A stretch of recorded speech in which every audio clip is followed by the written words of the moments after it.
नमस्कार सभी को राम राम। जो लोग इस वीडियो को बाद में भी देखेंगे उनको भी मेरी तरफ से राम राम। इस वीडियो के माध्यम से एक छोटा सा सवाल है और ये सवाल पूरी जनता से है जम्मू कश्मीर की। क्या जो एसएसबी ने आज किया उसको लेकर क्या एसएसबी के ऊपर कार्रवाई होनी चाहिए या नहीं होनी चाहिए? आप इस वीडियो के कमेंट सेक्शन में जवाब दीजिए कि क्या आप चाहते हैं कि एसएसबी पे कार्रवाई हो या नहीं हो। आज जम्मू कश्मीर एसएसबी ने क्या किया? आज एग्जाम था। एक तो ऑलरेडी बच्चे कोरोना के कई सारे बच्चे पॉजिटिव हैं, कई सारे बच्चों को तेज बुखार था। फिर भी एरोगेंट एसएसबी एडमिनिस्ट्रेशन, एसएसबी का जो पूरा जितने भी लोग जुड़े हुए हैं उन्होंने फिर भी आज जबरदस्ती बच्चों का पेपर लिया। चलो पेपर तो लिया, लेकिन उसके साथ साथ आज जम्मू के अंदर जो छन्नी का सेंटर था वहां पर क्या हुआ, जिसको लेकर अभी ये कहा है एसएसबी ने कि जो कंप्यूटर बेस्ड टेस्ट था जो आज होना था, जिसमें एक centre Vaishnavi institute of technical जिसके अंदर दोनों शिफ्ट और दूसरा जम्मू स्किल डेवलपमेंट सेंटर वहां की दोनों शिफ्ट और एसएल ऑनलाइन सर्विसेज वहां की सेकंड शिफ्ट, ये पेपर टेक्निकल स्नैक के कारण नहीं हो पाए हैं। ये 24 तारीख को होंगे, यानी कि टेक्निकल इशू बताते हुए आज वाले पेपर जिन लोगों के नहीं हुए हैं इन 3 सेंटर्स के, उनके अब एग्जाम जो है 24 तारीख को होंगे। भाई एसएसबी का तो ये एक टेक्निकल स्नैग हो गया, लेकिन आप खुद बताइए उन बच्चों का क्या कसूर है जो बच्चे डोडा, किश्तवाड़, पुंछ से आए हुए थे, जो बच्चे बसोली, बनी, कठुआ से आए हुए थे, जो बच्चे दूर दराज इलाकों से आए थे, रियासी के दूर दराज इलाकों से आए हुए थे, उधमपुर से आए हुए थे। क्या वो बच्चे दोबारा जब आएंगे तो क्या इसका जो हर्जाना है ये जेकेएसएसबी भुगतेगी? और दूसरी बात यह है, जो इलाके जहां पर बर्फबारी के कारण पता नहीं बच्चे किस तरह से आए, अब वो बच्चे जम्मू के अंदर 24 तारीख तक कहां रहेंगे? या वो यही करते रहेंगे, आज आए फिर जाएंगे, फिर बर्फबारी अगर हो जाती है 1-2 दिनों में फिर वहां फंस जाते हैं, फिर वो किसी ना किसी तरीके से यहां पर आएंगे। तो यही चीज चलती रहेगी और आपका हो गया टेक्निकल स्नैग। बड़ा आसान है जी, बहुत आसान है। किसी भी बात के ऊपर छोटा सा एक ऑप्शन अपनी तरफ से एक्सक्यूज दे देना, बट टेक्निकल स्नैग हो गया। आज सुबह सेंटर के अंदर जो है कुछ बच्चों के कंप्यूटर्स चलते हैं, उनको पेपर दिख जाता है और वो पेपर करना अपना शुरू कर देते हैं। कुछ कंप्यूटर्स में पेपर ही नहीं चलता है, कुछ कंप्यूटर्स ही नहीं चलते हैं। उसके बाद जो है पूरी की पूरी लाइट वहां की बंद कर दी जाती है, सारे सिस्टम जो है बंद हो जाते हैं, बच्चे वहां बाहर आके प्रदर्शन करते हैं। आज जहां पर लगातार कोरोना के केसेस 5-5 हजार आ रहे हैं जम्मू कश्मीर में, वहां पर गवर्नर साहब और उनकी जितनी टीम्स हैं और डिजास्टर पूरी की पूरी कमेटी है, जो डिजास्टर मैनेजमेंट की कमेटी है, जो डेली गाइडलाइंस निकालकर इस कोरोना के ऊपर रोक लगाने के लिए काम कर रहे हैं, उन चीजों का तो पूरी तरह से आज जो है धड़ल्ले से धज्जियां उड़ा दी जम्मू कश्मीर एसएसबी ने। आज आपने देखा सेंटरों में कितना रश था। हम जब वहां पर न्यूज स्टोरी बनाने गए तो ऐसा लग रहा था जैसे कि इतना रश वहां पर हो गया है और बच्चे क्या करें, कहां जाएं बच्चे? कुछ बच्चे बाहर खड़े हैं, कुछ अंदर, इतना बड़ा झुंड है। कोरोना के केसेस बढ़ेंगे नहीं तो कहां, मतलब कम कैसे होंगे? मतलब एडमिनिस्ट्रेशन जो चाहे वो करेगी। एक आम आदमी जब बाहर मास्क नहीं पहनेगा तो उसको कहेंगे 500 रुपया दे दे भाई, मास्क नहीं है। सुनने में तो यह भी आया है कि रोज का एक टारगेट सेट हुआ है कि इन्होंने इतने मास्क के चलान करने हैं। चलो करिए, आप टारगेट सेट करिए, चलान भी करिए, अच्छी बात है, मास्क पहनना भी चाहिए।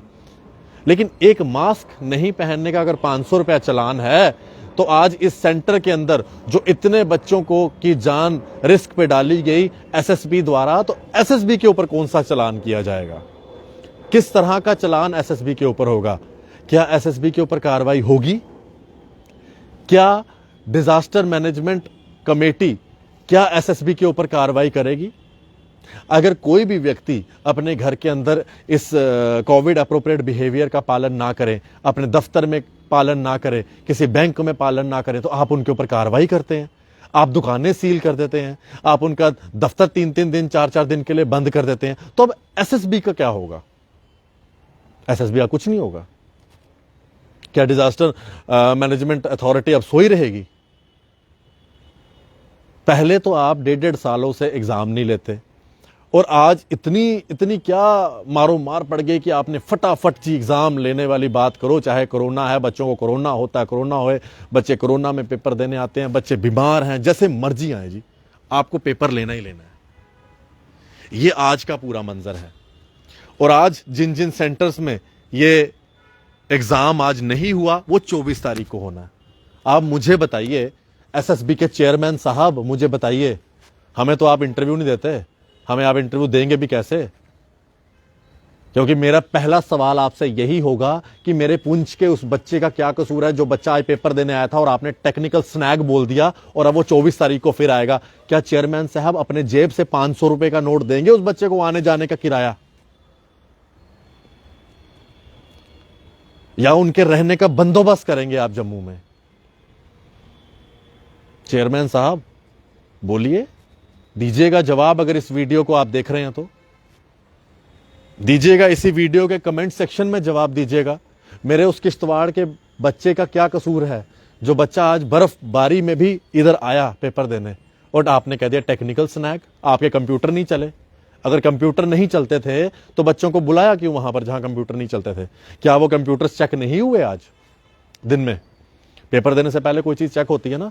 आप तो कह रहे हैं बड़ी बड़ी सैनिटाइजेशन की जाएगी, जो बच्चे बीमार हैं उनके लिए अलग उनके लिए अलग सिस्टम रखा जाएगा। आपके जो सिंपल सिस्टम है वही काम नहीं कर रहे, तो आपने जो बच्चों को कोरोना हुआ होगा उनको कौन सिस्टम देने हैं? खिलवाड़ कर रहे हैं बच्चों के साथ। बच्चों ने जो फॉर्म के 1000 2-2 हजार रुपए दिए हैं, आप खाली एक आपने मनी मेकिंग रिक्रूटमेंट एजेंसी बनाई हुई है, सिर्फ पैसे इकट्ठे कर रहे हैं। कभी दीजिएगा हमें भी इंटरव्यू, फिर मैं भी बात करूंगा आपसे कि रजौरी, पुंछ, किश्तवाड़ या फिर बसोली, बनी, भद्रवा, कठुआ, उधमपुर, रियासी, आरसपुरा, अरनिया, यहाँ के लोग बच्चे जो एक दिन आज पेपर देने आए, अब उनको आप 24 तारीख को पेपर देने बुला रहे हैं, कोरोना में 2-2 बार उनकी जिंदगी को आप रिस्क में डाल रहे हैं। वो सोमवार को अगर आते हैं और भगवान ना करे आज उनको कोरोना हो जाए इतने रश के अंदर, या वो सोमवार को फिर से आएंगे इसी अपनी जिंदगी को रिस्क में डालते हुए। ये है एसएसबी। अगर ये है एसएसबी तो गवर्नर साहब, एसएसबी के ऊपर कोई कार्रवाई की जाए और एसएसबी का जो एक स्टाफ है उसे चेंज किया जाए चेयरमैन साहब तक। क्योंकि अगर इस तरह से बच्चों को कोरोना हो जाए, इतने बच्चों को, और चेन तोड़ने की जगह चेन बढ़ाई जाए, तो मुझे लगता नहीं है कि ये एक क्राइम से कम है। ये पाप है जो आज किया है, ये बहुत बड़ा पाप है, ये एक बहुत बड़ा क्राइम है। इसके ऊपर एक बड़ी कार्रवाई होनी चाहिए और मैं चाहूंगा कि डिजास्टर मैनेजमेंट अथॉरिटी इनके ऊपर कार्रवाई करे कि किस तरह से इन्होंने बच्चों की जान रिस्क पे डाली। एक बच्चा नहीं था वहां पर, मेरे सामने 500 से ज्यादा बच्चे थे वहां पर। आपके कंप्यूटर नहीं चले तो बच्चों का कसूर नहीं है। आपने तो अभी फटाफट एक ट्वीट कर दिया 4 लाइनों का कि टेक्निकल स्नैग है। तो आप लोग सोए हुए थे सुबह जब आपको पता था कि यहां कंप्यूटर चल ही नहीं रहे हैं। अगर गवर्नर साहब अभी भी आपने इस मुद्दे के ऊपर कार्रवाई नहीं की तो लगता नहीं है कि यहां पे बच्चों का जो एक फ्यूचर है। फिर ये अनएम्प्लॉयमेंट रेट जो इस समय 21% है, ये आने वाले समय में 50% चला जाएगा, क्योंकि उसके पीछे कारण है ये अथॉरिटीज। ये चाहते ही नहीं कि यहां पर अनएम्प्लॉयमेंट खत्म हो, ये चाहते हैं यहां पर कोरोना बढ़े। इन लोगों ने कोरोना बढ़ाया आज। ये एक बहुत बड़ा क्राइम है और डिजास्टर मैनेजमेंट को यहां पर एक बहुत बड़ी कॉल लेनी पड़ेगी जो आज का ये क्राइम हुआ है कोरोना बढ़ाने का। अब इस वीडियो के ऊपर कहीं एसएसबी के लोग ये भी बोलेंगे क्या हुआ जी आज पेपर नहीं हुआ तो क्या हुआ जी। मैं उन्हीं से सवाल करूंगा, अगर आज पेपर वाले दिन आपके बच्चे आए होते तो फिर आप क्या ऐसे ही बोलते क्या हुआ जी? क्या ये जो बच्चे आए थे ये अपने बच्चे नहीं है?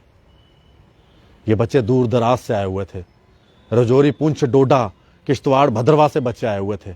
वो यहां पर रहेंगे, उनका खर्चा कौन उठाएगा?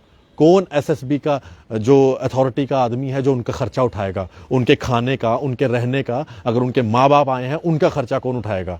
इस समय कोरोना के दिनों में कोई 4-4 5-5 दिनों के लिए अपना कमरा भी, घर का कमरा भी किराए पे नहीं दे रहा।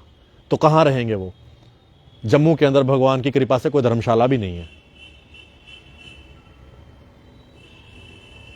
मेरे साथ जितने भी लोग इस वीडियो में सहमत हैं वो अपनी राय इस कमेंट सेक्शन में जरूर रखें और इस वीडियो को जहां तक आप शेयर कर सकते हैं शेयर करें, क्योंकि आज एक घिनौना क्राइम किया है Jammu Kashmir service selection board ने, और इस क्राइम का क्या, इसके ऊपर क्या कार्रवाई होनी चाहिए वो डिजास्टर मैनेजमेंट को देखना पड़ेगा और इसके ऊपर कार्रवाई करनी पड़ेगी।